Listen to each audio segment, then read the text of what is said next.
Magandang umaga! Kumusta po? Narito po ulit ang update natin para sa lagay ng ating panahon ngayong umaga po ng December 21, 2024.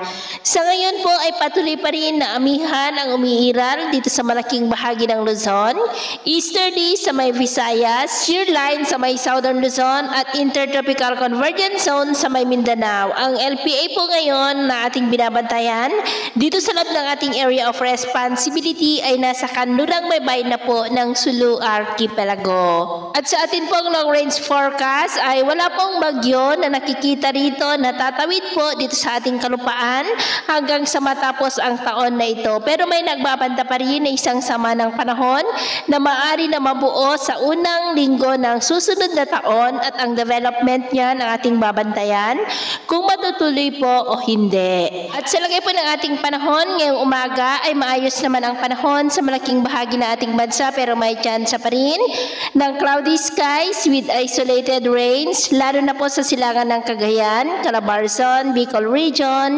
Mimaropa, Aklan, Capiz, northern part ng Negros, Cebu, Bohol, Samar Provinces, Leyte, Sulu Archipelago, Zamboanga, Surigao Provinces, Davao Oriental at ilang bahagi ng Sarangani.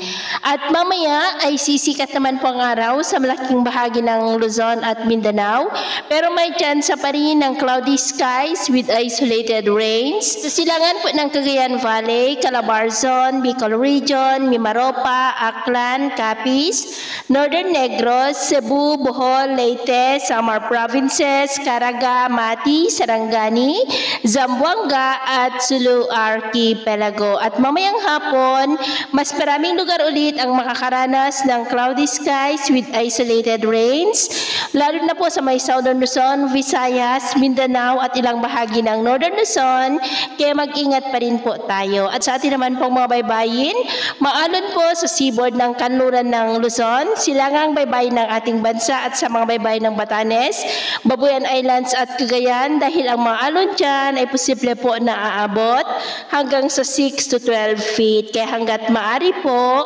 ay iwasan na muna natin ang papalaot dyan sa mga may kulay pula para mas makaiwas sa mga sakunang pangkaragatan. So, ito po ang latest update natin sa araw na ito.